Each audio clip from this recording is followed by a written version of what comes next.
अस्सलाम वालेकुम। आज का जो मेरा टॉपिक है वो हे फीवर के हवाले से है। इसे एलर्जिक रेनाइटिस भी कहते हैं और उर्दू में इसे तपेकाही कहते हैं। इस मर्ज़ में आमतौर पर नज़ला ज़ुकाम के से सिम्टम जो हैं हमारे सामने आते हैं। ये कोई वायरल डिजीज़ नहीं है, सिंपली हमारे माहौल में कुछ ऐसे सब्सटेंस पाए जाते हैं इनडोर और आउटडोर एनवायरनमेंट में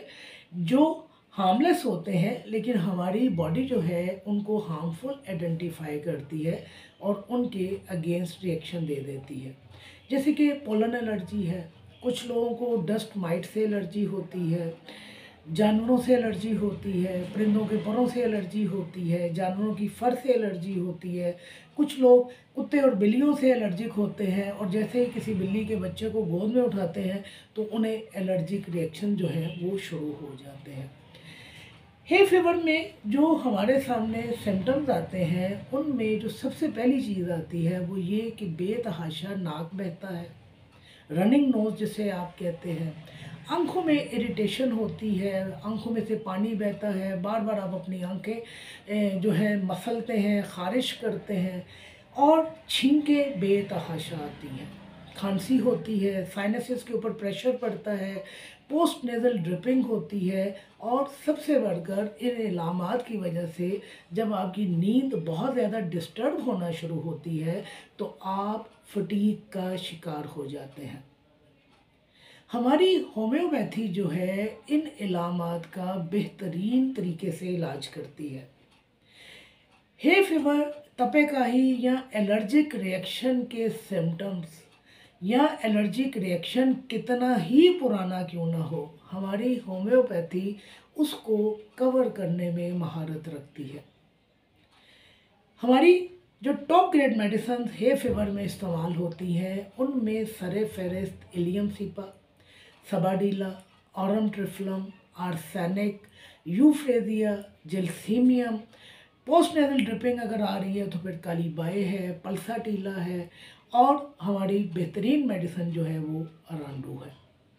ये वो टॉप ग्रेड मेडिसिन हैं जो हे फीवर में सबसे ज़्यादा इस्तेमाल होती हैं। अगर हम बायोकेमिक सॉल्ट्स की तरफ आएँ तो हमारी मेडिसिन जो टॉप के ऊपर आ जाती है वो नेट्रम म्योर आती है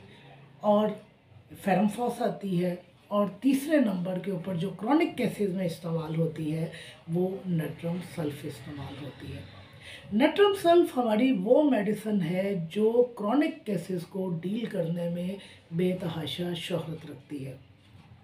मैं यहाँ आपको एक छोटा सा अपना केस भी बता दूँ नेट्रम सल्फ के हवाले से कि एक खातून जिनको साल से एलर्जिक रिएक्शन की शिकायत थी, वो जब कभी कोई ट्रंक खोलती थी, जब कभी कोई पेटी खोलती थी, जब कालीन के ऊपर झाड़ू लगाती थी या कोई बिस्तर की चादर ही झाड़ती थी तो उन्हें बेतहाशा छींकें शुरू हो जाती थी। अब यकीन जानिए बिला मुबालगा ये मैं बात आपको बता रही हूँ कि कम से कम 30 से 40 छींकें जब तक वह खातून नहीं मारती थी उनका मर्द जो है, उनका जो मसला है वो कंट्रोल नहीं होता था। नेट्रम सल्फ 200 की एक डोज से मैंने उनका ये क्रॉनिक केस जो है वो सॉल्व किया था। तो हमारी होम्योपैथी इस तरह जादू का काम करती है और हे फीवर में जो इलामात हमारे सामने आती हैं उनको कंट्रोल करती है। इलियम सीपा, ऑरम ट्रिफ्लम, सबाडीला, अरांडू ये हमारी वो मेडिसिन है जिन्हें आप एक्यूट कंडीशन में 15-15 मिनट के बाद भी दोहरा सकते हैं।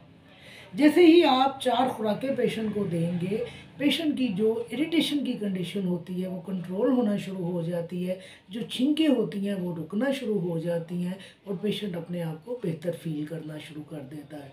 ये जो मैंने अद्वियात आपको बताई है इनमें डिफ्रेंशिएट करना फिर आपका अपना काम है कि इलियम को हमने कहाँ इस्तेमाल करवाना है, नेट्रम म्योर को कहाँ इस्तेमाल करवाना है, सबाडीला क्यों इस्तेमाल करवानी है, ये फिर आपने इनकी मोडेलिटीज़ की बुनियाद पर इनकी सिलेक्शन करनी है। सिर्फ एक मिसाल दूंगी आपको, इलियम का पेशेंट जो है खुली हवा में अपने आप को बेहतर महसूस करता है, जैसे ही बाहर जाता है उसकी इलामात जो है वो बेहतर हो जाती हैं और नेट्रम म्योर का जो मरीज़ है जैसे ही कमरे में आता है उसकी इलामात बेहतर हो जाती हैं, जैसे ही खुली हवा में जाता है उसकी इलामात में ज़्यादती हो जाती है। तो ये वो हमारी टॉप ग्रेड मेडिसिन है जो आपकी टिप्स के ऊपर होनी चाहिए कि जब कभी आपके पास एलर्जिक रेनाइटिस के